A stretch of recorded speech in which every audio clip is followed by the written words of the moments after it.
তো friends, tasty বাইটে সবাইকে স্বাগত। আজ আমি বানাবো সম্পূর্ণ নিরামিষ একটা কেক।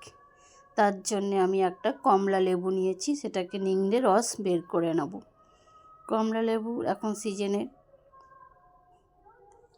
কমলা লেবুর রসটা আমার নিংড়ে বের করা হয়ে গেছে। এবার আমি 1.5 কাপ চিনি এর মধ্যে নিয়ে গুঁড়ো করে নেব। চিনিটাও আমার গুঁড়ো করা হয়ে গেছে। এবার আমি 1.5 কাপ চিনির জন্য আমি 2 কাপ ময়দা নেব। 2 কাপ ময়দা আমি ভালো করে চেলে নেব, যাতে এর মধ্যে কোনো ডালা ডালা ভাবটা না থাকে।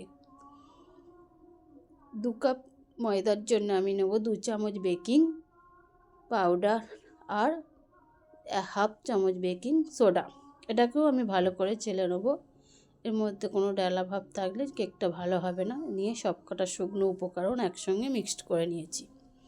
এবার নিয়ে চিনিটার মধ্যে আমি 1/2 কাপ দুধ দিয়ে ভালো করে চিনিটা দুধের সঙ্গে আমি মিক্সড করে নেব।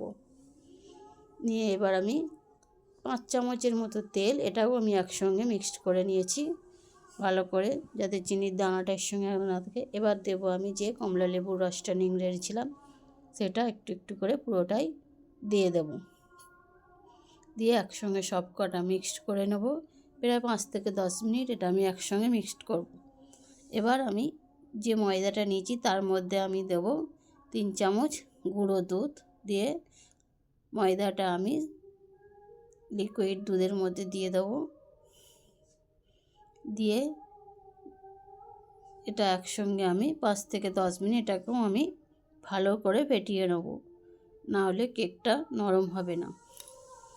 সব কটা একসঙ্গে ব্যাটারটা আমার রেডি হয়ে গেছে মোটামুটি 10 মিনিট।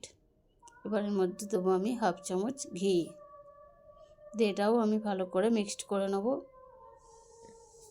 এবার আমি কাজু কিশমিশ টুটি ফুটি দেবো অল্প সামান্য, দিয়ে এটা নেড়ে নেব।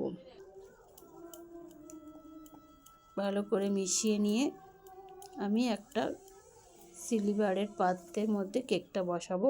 তার জন্য সেটাতে ঘি মাখিয়ে সামান্য ময়দা ছড়িয়ে নিয়ে এবার ব্যাটারটা তার মধ্যে ঢেলে দিয়েছি। একবার আমি এরকম ঠুকে নেবো যাতে ফুটো না থাকে। কেকটা এবার বসিয়ে দিয়েছি। এটা আমি 45 মিনিট এরকমভাবে রেখে দেবো।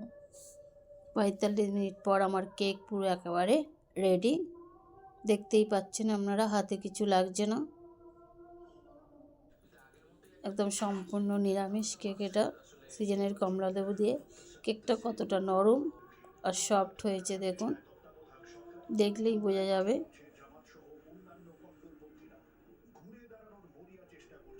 ভালো নরম হয়েছে।